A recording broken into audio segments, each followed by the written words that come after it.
말씀 로마서 8장 12절로 17절입니다. 그러므로 형제들아 우리가 빚진 자로 돼 육신에게 져서 육신대로 살 것이 아니니라. 너희가 육신대로 살면 반드시 죽을 것이로되 영으로서 몸의 행실을 죽이면 살리니 무릇 하나님의 영으로 인도함을 받는 사람은 곧 하나님의 아들이라. 너희는 다시 무서워하는 종의 영을 받지 아니하고 양자의 영을 받았으므로 우리가 아빠 아버지라고 부르짖느니라.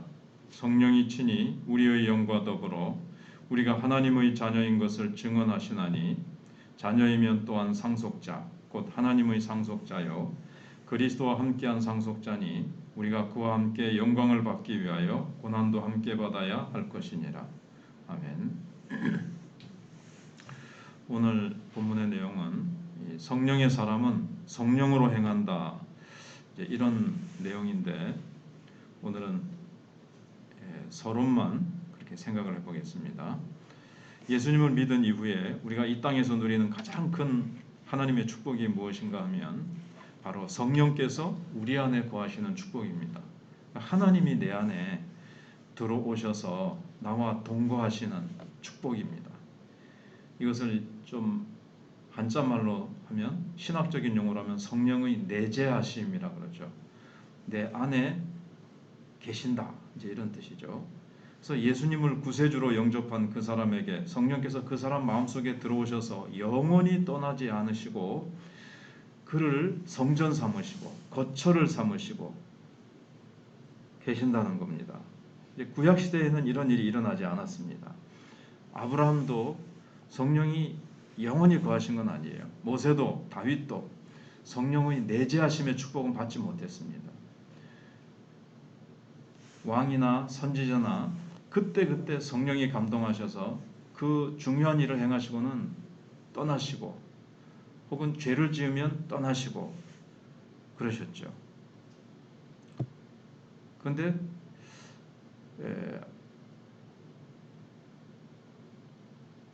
그들이 하나님 앞에 이제 순종했을 때, 특별한 어떤 일이 있을 때 방금 말씀드린 대로 성령이 들어오셔서 역사하시다가 죄를 짓거나 그 임무가 끝나면 또 떠나셔요.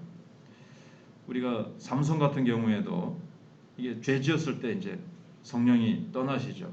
그 나중에 회개하고 머리카락이 자라면 또 다시 들어오셨고, 다윗 같은 경우에 죄를 짓고 나서 하나님이여 주의 성령을 내게서 거두지 마옵소서. 성령이 떠나실까봐 막 이제 다윗이 두려워서 그런 이제 기도를 이제 했죠. 그러나 오순절 이후 성령께서 이 땅에 임재하신 이후에 교회가 세워졌습니다. 교회 시대에 우리 그리스도인들은 예수 믿게 되면 놀라운 복을 받게 되는데, 그것이 바로 예수 믿는 그 순간 성령이 내 안에 들어오셔서 내가 때로 죄를 범하고 때로 실수하고 실패하고 넘어져도 성령의 뜻에 때때로 우리가 순종하지 못할 때도 있습니다. 그러나 그런다고 구약시대 때처럼 성령은 떠나지 아니하시고 내 안에 영원히 거하십니다. 예수님께서 성령을 내가 보내줄 텐데 성령은 영원히 너희와 함께 거하실 것이다. 요한복음 14장과 16장에서 계속 약속을 하십니다. 그러니까 성령님은 내가 부족해도 떠나지 않습니다. 잘못을 범해도 떠나지 않으세요. 오히려 내 안에 거하시면서 우리의 죽을 몸, 타락한 우리의 몸을 자꾸 영광스럽게 만들어 가시고 거기에 대해서 깨닫게 하시고 거기에 대해서 성령님께서 자꾸 이렇게 힘을 불어넣으시고 죄에 대해서 명령력이 생기게 하시고 우리 속에서 작업을 하셔서 죄에 대해서 싫어하게 만드시고 죄를 이길 능력을 자꾸 우리 속에서 강화시켜 주셔서 우리를 자꾸 거룩하게 만드시고 하나님을 닮아가도록 우리를 성화시켜 나가십니다. 그런데 이제 문제는 너무나 많은 성도들이 이 성령의 내재하심의 축복을 누리지 못하고 있다는 겁니다. 우리 안에 성령님께서 내재하심으로 우리의 삶에 어떤 변화가 구체적으로 일어났는가 하면, 성령이 오시면 환경은 여전히 어렵고 힘들어도 내 마음속에 이해할 수 없고 말로 표현할 수 없는 기쁨과 평안이 넘치게 되어 있습니다. 그래서 하나님의 나라는 먹고 마시는 것이 아니라 성령 안에서 평강과 의와 희락이라 그랬거든요. 평강과 의와 희락이 가득한 그런 삶을 성령께서 이제 살게 하십니다. 근데 성도들이 성령은 모셨어요. 근데 성령이 실제적으로 주시는 축복을 누리지 못하고 있습니다. 가장 이제 중요한 이유 가운데 하나는 한국 교회 보면 두 가지 이제 성령에 대한 오해가 있습니다. 첫 번째는 성령의 역사하심에 대한 오해인데 한국 교회 성도들은 뭘 떠올리냐면 물리적인 현상을 자꾸 떠올립니다. 성령의 역사 그러면 눈에 보이는 어떤 뜨거움, 어떤 이적, 또 병이 고쳐지는 것, 우리 눈에 보이는 어떤 기적.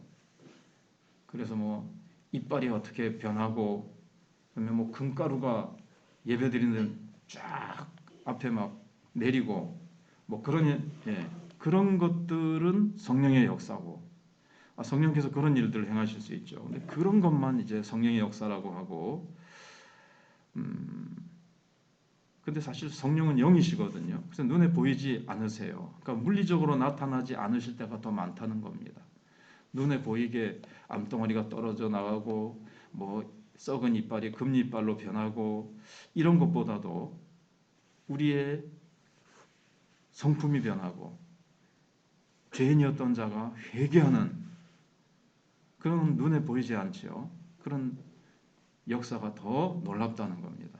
그래서 성령의 역사가 반드시 우리 눈에 보이는 물리적인 현상으로 나타나야 되는 건 아니에요. 나타나지 않을 때가 훨씬 더 많아요. 죄인이 하나님의 자녀가 되는 것, 이거 굉장한 기적 아닙니까? 그런 것들 당장 눈으로 확인할 수 없을 때가 훨씬 더 많죠. 근데 그의 삶이 변화돼요. 그의 인격이 변화돼요. 이 더 큰 역사고 사실 더 큰 기적이거든요. 그래서 성령의 역사를 자꾸 육신적인 것으로만 보려고 하는 것. 그러니까 내게는 성령의 역사가 없구나. 나는 뭐 기도해도 병도 안 낫고 그 다음에 뭐 기적도 안 나타나고 그러니까 내게는 성령의 역사가 없구나. 근데 성령께서 그렇게 역사하신 것이 아니라 보이지 않게 내 속에서 말씀의 은혜 받고 내가 회개하고 내가 할 말씀대로 살아야 되겠구나. 주님을 향한 사랑의 마음이 내 속에 자꾸 일어나고 평강과 기쁨이 넘치고 이런 보이지 않는 역사, 이것도 성령의 역사라는 거죠. 그 다음에 한국교회 성령에 대한 오해는 성령님은 특별한 사람에게만 역사한다고 생각하는 사람들이 또 있습니다. 부흥회에 참석하고 기도원에 들어가서 기도하는 사람만 누리는 축복이지 나하고는 상관없다. 나 같은 사람이 무슨 성령의 역사를 체험하겠나 이렇게 생각하는 사람이 또 있어요. 또 성령의 역사를 받기 위해서는 뭔가 특별한 일을 해야 한다고 생각합니다. 금식을 많이 하고 기도원에 가야 되고 부흥회에 참석해야 되고 그것도 안 되면 아주 능력 많은 사람에게 가서 안수를 받아야 된다. 그런 사람만 누리는 것이 성령의 역사지 나하고는 관계가 없다고 생각하는 이렇게 성경적이지 않은 그런 생각을 하는 사람들이 있어요. 그런 사람들은 이 성령의 조금 전에 말씀드린 평강과 기쁨을 누리는 성령을 능력을 따라 살아가는 것이 잘 안 되는 거죠.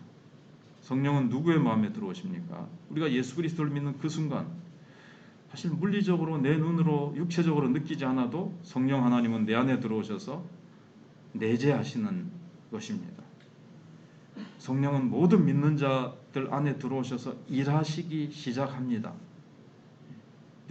보이지 않아도 성령이 내 안에 들어오심을 내가 믿고 그분을 내가 자꾸 이제 의식해야 되죠. 성령이 내 안에 계신다. 성령님 도와주세요. 성령이 우리 안에 거하시는 성령의 사람이 되면 어떤 이제 실제적인 특권, 혜택을 누리게 되는가를 알아야 이제 이게 성령님이 내 속에서 계속 역사하시는구나. 이제 그렇게 되는 겁니다. 그 구체적인 내용에 대해서는 또 내일 새벽에 또 며칠 동안 생각해 보겠습니다. 기도하도록 하겠습니다.